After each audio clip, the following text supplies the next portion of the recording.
Happy New Year 2025, guys. It's a bit awkward to record this episode on December 31st, knowing that it will be published on January 1st, but, well, this is life. This is a life of a podcaster, and I'm glad that you are here with me and that you have probably been listening to this podcast over the last months or maybe even years. Thank you so much for supporting this podcast, for spreading the word, and for being interested in the latest trends and news of the drinks industry. I would like to dedicate this episode to a past year 2024, talking about my personal highlights, my tops and flops in drinks, and of course, about the, I would say, impact topics of the year 2024. What brands, what celebrities, what people dominated the industry, and what were the most interesting and also probably the most followed topics of 2024. Let's go.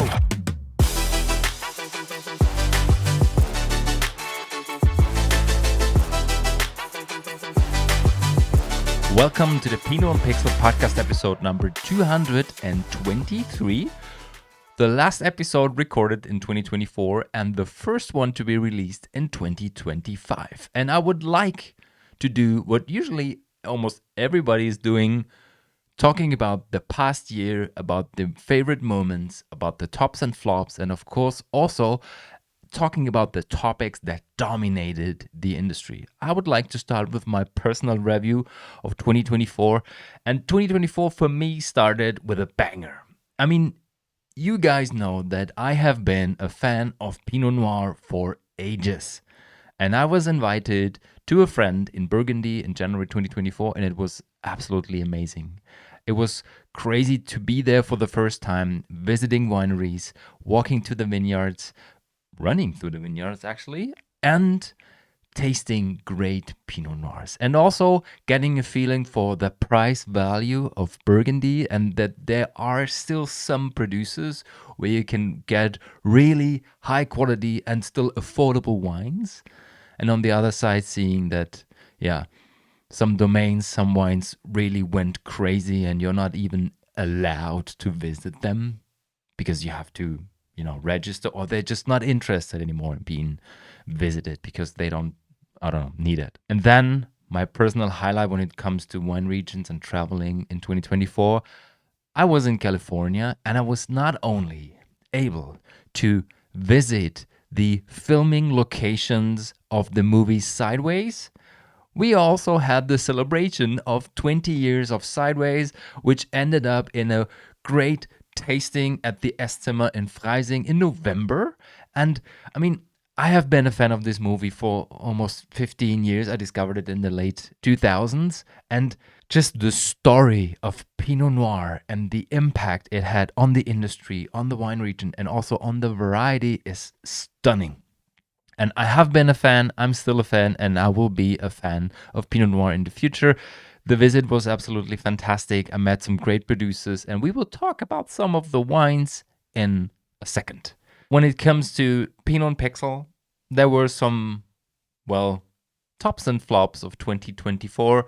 I closed down my first startup, Patomeo, due to the amount of work I would have had to put in to keep it alive. And it was an amazing idea, but it didn't really make sense to keep it running as just one person after all the others had to quit or wanted to quit. And I totally get it. And it was an absolutely amazing time for me. It was a great experience. I learned so much for today and for the future. And it's always good. It's always amazing to work with great people. And still, the idea is living on. Some producers keep on offering their adoption models. This was basically the core of Patomeo.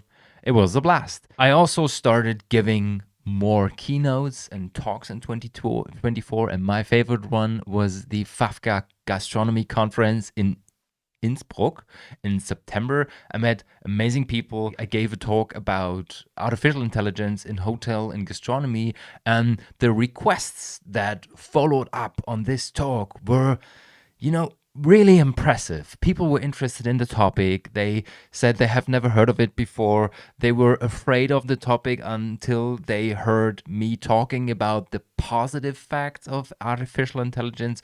I can't tell you enough to be curious and to work, to try things out, to work with artificial intelligence. It is exciting. And if you are afraid of losing your job or that your business will be impacted by AI, it will. So start working with it and find your way to navigate through this space and get your personal benefits out of it. And some other talks and keynotes I gave in schools, in universities, lectures were all focused on the exact same topic, artificial intelligence for the drinks industry. And my favorite topic for 2024, alcohol-free drinks. And still, people say, well, Alex, what has happened to you? What about your wine stuff? You have been a wine guy for so many years. I still am. But I'm way more interested in alcohol-free because it's a huge opportunity for us as human beings, as mankind, as businesses, and just, offering so many more opportunities in the future for social gatherings, for events, for just moments of enjoyment. And this will also be, I would say, the main focus for me in 2025. I just finished a masterclass on alcohol-free drinks focused on B2B, but people working in the industry or just interested in alcohol-free drinks, they can also take part, of course. I'm super proud of it. The first one will happen tomorrow on January 2nd, and I'm super excited. Seriously, I'm just absolutely stunned by the progress not only the topic has made, but also my company. And looking back on this topic, on this category, it's still crazy what happened in the last year in 2024. We had the first alcohol-free wine fest in Germany, organized by Senzo Riesling. I was part of it. It was freaking crazy, seriously. Not only the event itself, but also what happened in press, in media afterwards. We'll get to that in a second. I gave the very first premium alcohol-free tasting in Munich, and 5 more followed up in 2024. And I decided to offer one every single month in the area of Munich and the cities around in 2025. So if you're interested in that, I'll put the link in the show notes. There are some exciting tastings waiting for you. And it's not only about wine, it's about tea, it's about juices, it's about beer, and it's about spirits. I feel that not only for me and for the people around me, something is changing. The whole industry is changing. People that have been focused on wine for 30 years are changing their mind because they discover the business opportunity that is behind it. One of my biggest clients asked me in the beginning of 2024, would you assist in building up an alcohol-free portfolio for my company? And we did it together. We launched it in September and it was crazy. It felt so good to be one of the pioneers, one of the first movers in that area and supporting that company. It's just amazing. I can't describe this feeling, and I'm so excited for what will come in 2025. Yeah, and of course, what usually is also part of our lives is drinking. And the best things in life happen when you have the right people around you and a good drink in a glass, with or without alcohol. And this year, there are so many top 3, top 5, top 10 drinks of the year. And of course, it's usually more subjective because people are involved in that. But I decided this year to do it in a different way. I will give you my top wine in taste, in quality, and the biggest surprise, actually. And I will do the same with the flops. So the lowest, the flop in quality, the flop in taste, and the most disappointing wine I had. And then the same thing with the alcohol-free category, not only focused on wine, but generally the whole category. Let's start with wine, because this is the thing. It's a wine podcast, isn't it? No, it's not anymore, but we started as a wine podcast, so let's start with wine. My top wines of the year. Talking about quality. In November, I was invited by Duncan the owner of Sandwich Barton Wines, to have one of his 2011 Sharpen Reserve sparkling wines. And I was so impressed by the quality, by the taste of this wine. It was just amazing. It was the oldest English wine I have ever tasted, and it was just lovely. Unfortunately, I wasn't able to bring the bottle. He wanted to keep it, but yeah, I really loved it. And there were only a few bottles left, but this shows the huge potential of English wines, of English sparkling wines. And if you have not discovered this region yet, try some bottles of English sparkling wine. Have an eye on Sandwich Barton or producers such as Langham and many others. When it comes to taste, my favorite wine was a Pinot Noir. It was in the cafe in Los Olivos where they recorded a part of the Sideways movie in 2004. I had a Pinot flight with 3 wines, and one wine was a 2021 Theresa Noel Pinot Noir from Santa Rita Hills. It was called El Jardin, and it was such a floral, such an elegant impression of a Pinot Noir. It was just delicious. I loved it. And it was just a tasting of a Pinot Noir flight to compare 3 different styles. But I really enjoyed these 100 and probably 25 milliliters of Pinot Noir. It was the best Pinot Noir I have had in 2024, and it was also the tastiest wine in 2024. And talking about a surprise, the biggest surprise happened in the beginning of the year during one of my Bordeaux tastings where I shared a bottle of a 1952 Chateau Lagrange with some friends and colleagues. 1952 is the year of birth of a friend and colleague, and not only him, we all were stunned by the taste, the liveliness, the smell, the feeling on the palate, just everything. I mean, this wine was 72 years old and it was still there. It was still amazing. And it was just, this is why I love wine, because seeing that a product can age in that way and it can still blow your mind after such a long time. This is why I love my wine cellar. And this is why I love discovering wines like that, because it was the only bottle I had in my cellar. It was amazing to share it with people that also appreciated wine styles like that. And I still have the taste in my mind. Mind-blowing. Talking about the flops, well, taste-wise, I like the brand and I like what they are doing when it comes to marketing and also consistency. But I was invited to a friend in November and we had a Rotkäppchen red sparkling wine. And I mean, the wines are well made, but a red sparkling wine, tank method, with this bitterness and this weird taste of astringent red fruits. Well, this wasn't just not my taste. And I'm just talking about my flop taste in 2024. Talking about quality, I mean, unfortunately, I had to try one of the Bre wines, is the German supermarket wine for 3 something or so. It was a blinder and a tasting, and it was just bad. I didn't like it at all. It's just mass-produced, shitty stuff.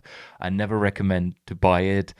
And if you have ever tasted it and you still like it, try something different. You will definitely find a better product. And when it comes to the most disappointing wine or wines in 2024, it was a lot of stuff from Napa. Because, I mean, Napa has built a huge reputation on their wines, but when you start tasting them, talking to the people, you discover that the marketing part of the price is so big. You drink $80, $90, $100 bottles that are maybe worth 15 or 20 euro. And some people might say, well, yeah, this is also the case in Bordeaux, in Burgundy, and whatever. Yeah, but in these regions, you can still find small, high-quality producers sitting at a lower price level. But even people who have just started their business in Napa think they can charge 50, 60, 70 a bottle.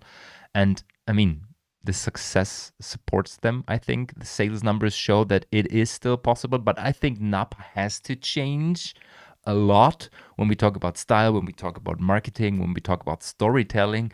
And, well, having a bottle of $120 Cabernet Sauvignon from Napa Valley, and then somebody tells you that it's the best terroir, but the best terroir only because people love Cabernet, and it was the only grape variety that was available at that time, and it was planted on an empty plot.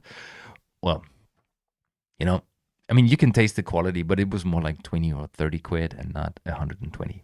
So this was my most disappointing moment in 2024. Not mentioning any names because I think it's unfair. It's also something you have to deal with when you have a winery in Napa Valley.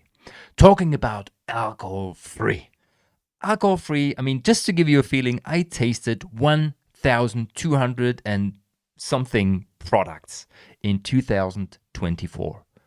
Really, I have an Excel sheet with all the tasting notes in it. I also had some products 2 or 3 times because they change over time. I also always write down the lot number to see what they have changed when it comes to sugar levels, when it comes to acidity, when it comes to alcohol or labeling and stuff. And it's super interesting to see the development of some brands and of some products. 1,200 in total. And talking about my top 3, my best one in taste, I would say this is a product I can drink all day long, is the Flein Fizz Sauvignon Blanc.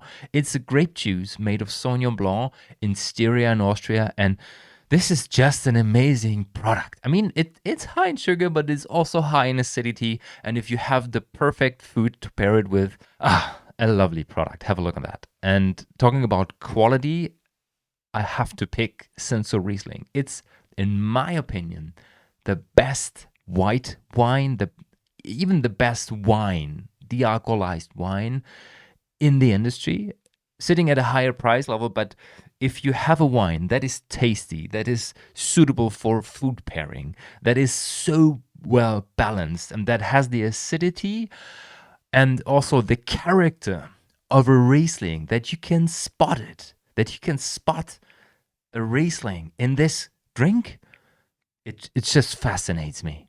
This is definitely my top quality wine.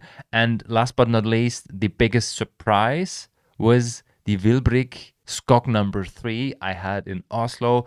It's a herb fermented infused drink that can suit as a wine proxy, and it just blew my mind what it is possible to make with regional products, with a dedicated process. And when you see the founders behind and telling that what they are doing in marketing and in storytelling, it's just crazy. It's crazy, just fantastic.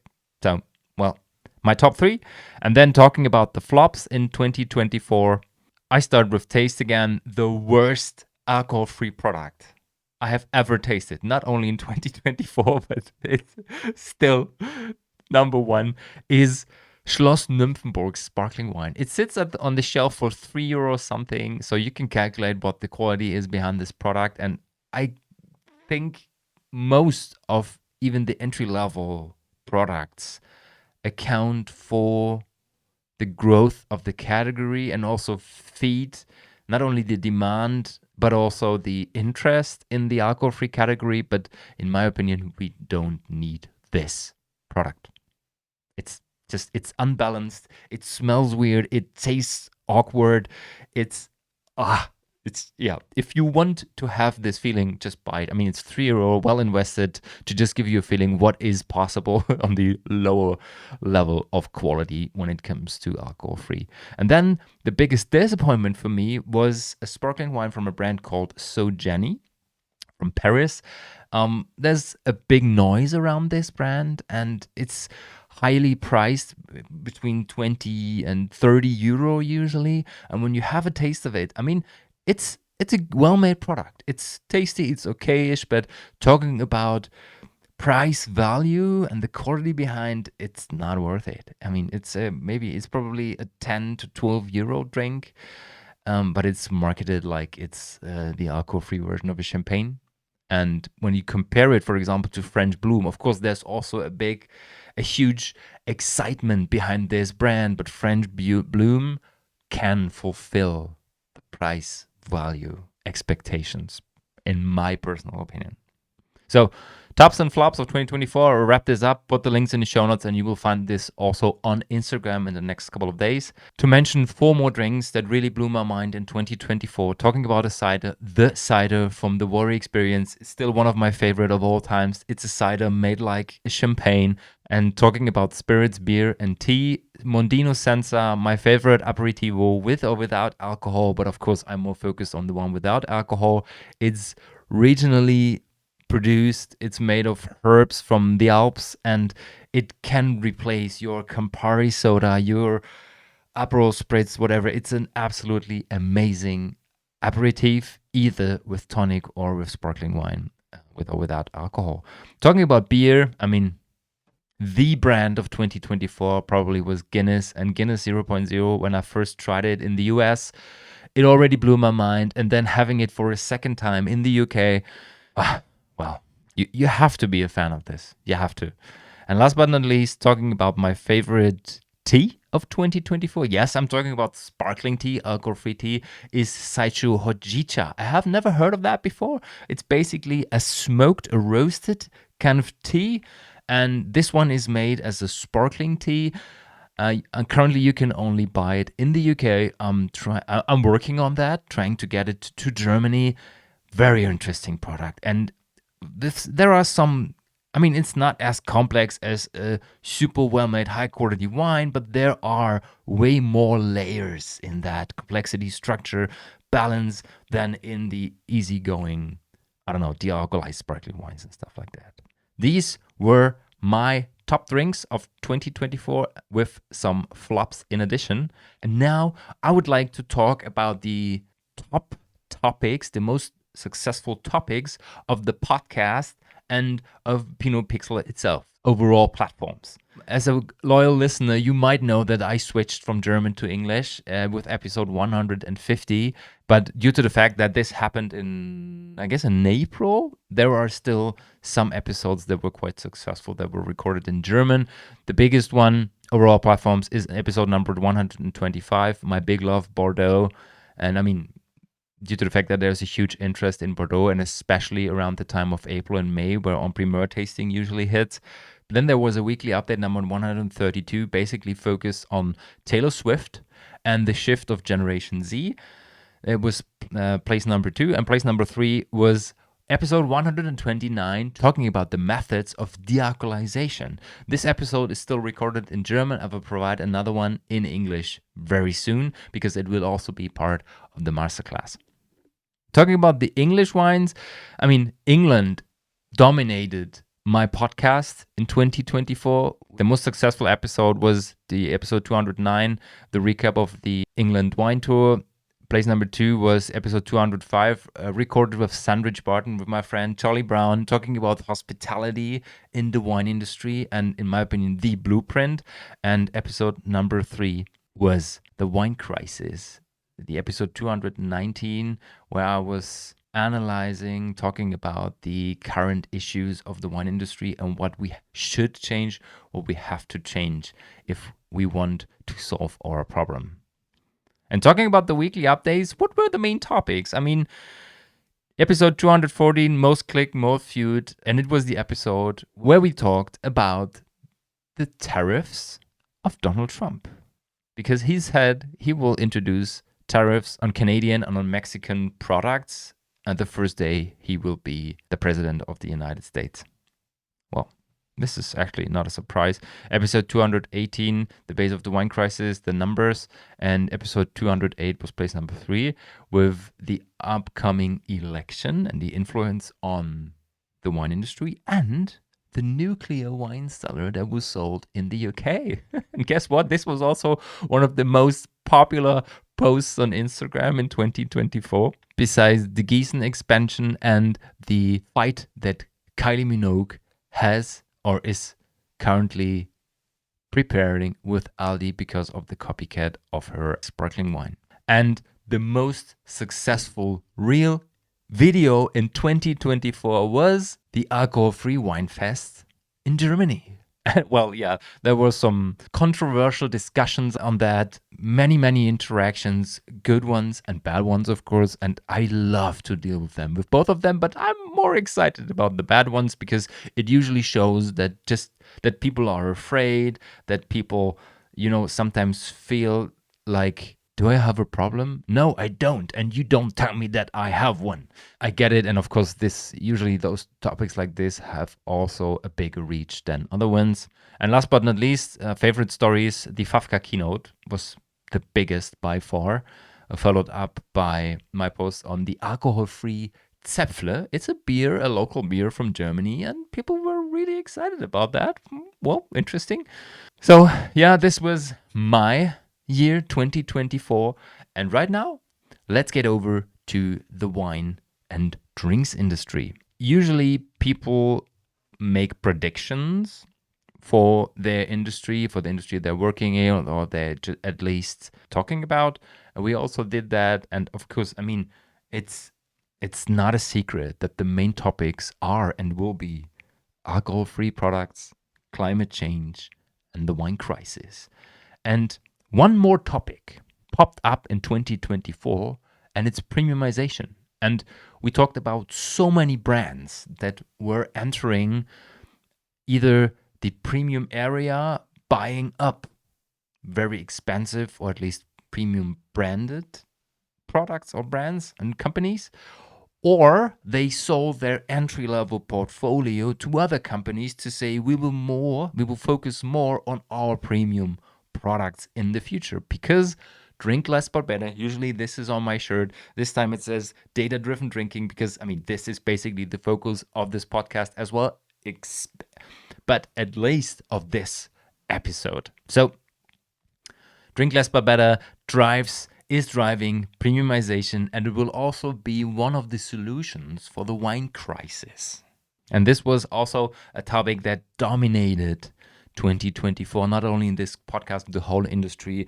A decline of 2% worldwide in wine consumption. We had the WHO already in 2023 saying alcohol is a problem. Canada followed with changing their recommendations for moderate drinking. The German Institute of Nutrition announced that they will follow the WHO, resulting in huge lobby work and also sometimes very stupid articles, interviews, and posts on social media. And regions were reacting with planned pullout schemes. For example, France, Italy, Germany was talking about that, New Zealand, Australia. The wine regions are more and more feeling that they have too much wine available, that they can't sell it anymore, and they have to get rid of it. Of course, there is stockage in the cellar, but in addition, you have to go down in production. So we will see a decline in production in 2025 and going onwards. And Bordeaux started with that, resulting in a total of 28,000 hectares at the latest in 2025. We saw protests in Brussels, in France, demonstrations, and also, well, some stupid things people did, especially in France. It wasn't part of the last episode again. This won't solve the problem, guys. This will only make it worse. The European Union reacted with a paper, and hopefully some countries will follow that paper, or at least start doing something in 2025 ongoing, because they have to deal with it. And one part of it is the focus on the no-low sector. It has been a thing, it is a thing, and despite the fact that some people still think that alcohol-free is taking away from wine, it's not. It is also part of the industry. De-alcoholized wine is part of the industry. Grape juice is part of the industry. And I mean, before you lose one of your customers to alcohol-free beer or just to another producer who offers alcohol-free stuff, try grape juice, try sparkling grape juice, try an entry-level de-alcoholized product. There are so many ways to do that. Try a verjus. And then afterwards, we can still discuss what is possible and what might be stupid. Again, in 2024, we were able to feel the impact of climate change, floods, frosts, heavy rains, wildfires, and we lost many vines. We lost a big amount of harvest in some countries, and this is not good for the industry itself, but maybe when we think about the sustainable way, the sustainable positive way of the industry, this could only help to get rid of the things that are stuck in the cellar, or at least to focus more on quality rather than on quantity. I would say the top 3 banger news of 2024 were China lifted the tariffs on Australian wines, directly followed by Trump saying, well, we will set up tariffs in 2025, the first day of my time as a president. The second topic in the top 3, in my opinion, was the huge price discount on En Primeur in Bordeaux. That still didn't solve the problem, but at least you were able to buy your favorite Bordeaux wines 20% cheaper in 2024, and still En Primeur is in a crisis. We will see what happened in 4 months when they start with the 2024 En Primeur tastings. So tariffs, En Primeur, and last but not least, if we just stay away from all the premiumization stuff, I would frame it like big brands going alcohol-free. There were so many articles and news on this podcast in 2024 talking about brands such as LVMH, Guinness, Heineken investing in their alcohol-free infrastructure capacity. Same with Gießen Wines in New Zealand. So the big brands have realized that it is time and necessary to invest in the future, in an alcohol-free future. They still have their alcohol products, yeah, sure. But they know that this is a business opportunity. They have to go all in. And probably this is the reason why so many people were talking about alcohol-free in 2024. Following this, we saw Olympic Games with the main sponsor Corona Zero. We saw Premier League clubs that now have a sponsorship with an alcohol-free beer. And we saw soccer and tennis players advertising alcohol-free products. So what shall I say? Still a big thing. It will keep on doing so in 2025 as well. And of course, I compared other players in the industry, like the most important sources for this podcast, what they have been watching in 2024. And just to give you a feeling, there is an article of Intel Drinks talking about the biggest things in the industry in 2024, the Trump tariffs, the Chinese tariffs, Carlsberg acquisition, Moet Hennessy's CEO's change, Pernod Ricard's switch of brands. With Accolade Wines, we talked about that as well. Constellation Brands, say Gallo, so the big players, the big companies, and Heineken. We'll put the link in the show notes. And talking about the biggest brands and what happened, the biggest drinks acquisitions of 2024 are summarized in this article of the drinks business. Accolade again, Campari with Courvoisier, we had that on the podcast as well. The Duckhorn portfolio was bought. William Favre bought by Rothschild family. William Grant, the famous grouse. This was all part of your favorite wine podcast. So spread the word and keep on listening in 2025 to get the latest news on brand acquisitions and what is going on in the industry. This is all a sign for more premiumization, for a focus of the big players on premium brands, on marketing, on storytelling, and also on the trends of the industry. Following up with spirits, a focus on spirits, a focus on alcohol-free, expanding infrastructure and production. What also was quite exciting is to check what people were really interested in when it comes to drinks. And this article of the drinks business checked the Google charts. Google Trends, if you don't know Google Trends, interesting website where you can compare different web searches of people country by country. So for example, if you want to know how many people were looking for En Primeur Bordeaux, you can enter that, compare it to, I don't know, Burgundy wines or Burgundy En Primeur or alcohol-free wine versus alcohol-free beer. And then you see the comparison of the search volume for 1 week, or in that case for 2024. And the most successful drink in 2024 was the Porn Star Martini. It topped up all the search lists, so people were super excited to drink that to know what it is and how it is made. And my favorite one is talking about the UK. The top 5 searches in total overall featured how to make a porn star martini. Isn't that crazy? The porn star martini recipe, I mean, 5th place, but less popular than how to vote in the UK, how to get Oasis tickets, how to watch Fury versus Usyk, and how to watch Tyson versus Paul. And number 5 already was how to make a porn star martini. That is insane, guys. I will put the recipe in the show notes if you want to make it at home.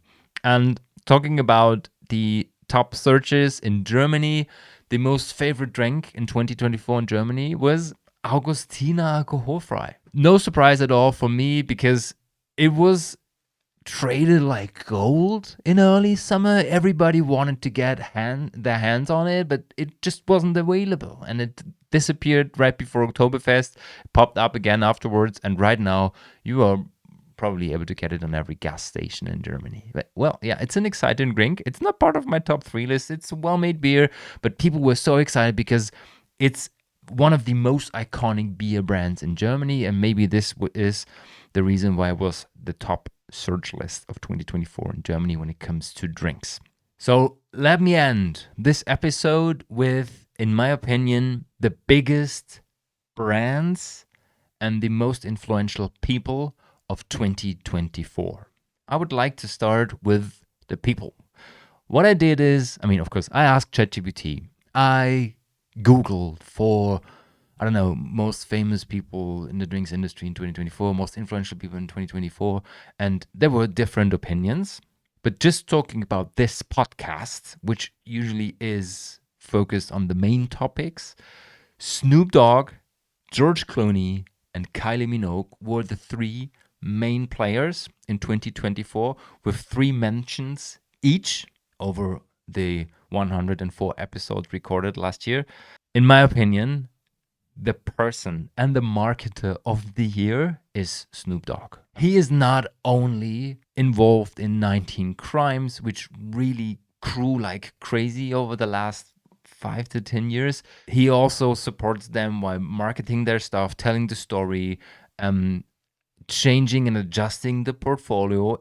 In my opinion, it's only a matter of time until we see an alcohol-free drink in that portfolio as well. Again, last year, he grew his Cali Wines portfolio. They ended up with a new Halloween edition. Then he published his own drink, Gin and Juice, with Dr. Dre due to his anniversary.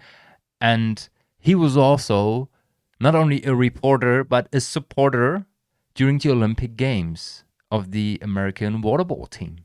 This guy is everywhere, and he really understood marketing. This guy is just amazing. It's so impressive what he has done and what he's currently doing, not only in the drinks industry, well, just chapeau Snoop Dogg. And talking about the biggest and most exciting brand of 2024. And well, this opinion was quite content over all the platforms, ChatGPT and several articles I found on the internet. Guinness. Guinness had kind of a comeback in 2024. It was mentioned 6 times in this podcast, 6 different articles talking about acquisitions, talking about brand growth. It became the most successful alcohol-free beer, overtook Heineken. It really grew in the United States. People are more excited about it. It used to be the boomers beer, but right now even younger people are loving it. It had a huge comeback. Guinness, everybody loves Guinness. There was even a podcast episode why you have to love Guinness and why Guinness is so exciting. And then they doubled down on alcohol-free, invested heavily £50 million last year. And it's a stunning beer. The marketing is done well. It's present almost everywhere, and they will keep growing. And if you haven't tried it, if you're not a fan of the taste of Guinness, I totally get it. And you won't like the alcohol-free one neither. But just talking about the brand and what they're doing and how they're doing marketing and storytelling, this is just impressive. They know what they're doing. So to end up this podcast with my predictions for 2025, Guinness will keep on going, will keep on being more successful, and it also will help to grow the alcohol-free space. Alcohol-free will be one of the topics in 2025 again, I think.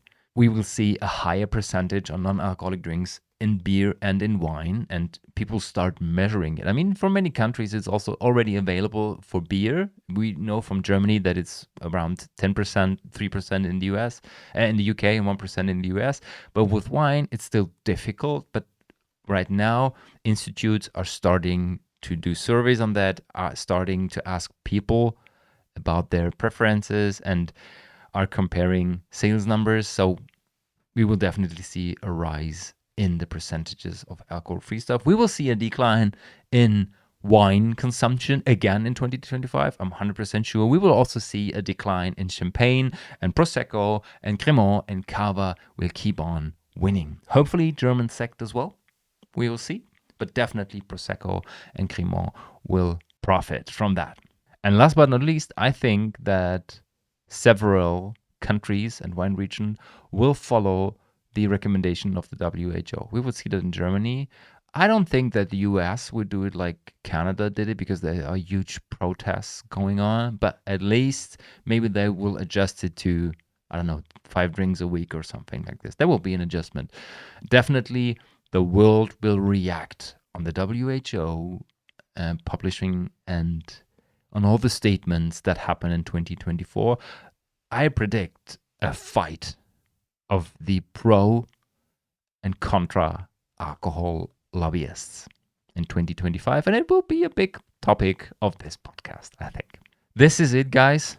Thank you very much for listening. It was actually a long episode, but usually if you wrap something up, it might take a little while longer. Thanks for staying until the end of this podcast. I consider you as a super fan if you made it until this part of the episode. Thanks for listening. Thanks for watching. Prepare for the biggest dry January in history, either with drinking less, drinking nothing, or just drinking whatever you want. I see you on Saturday with the weekly update.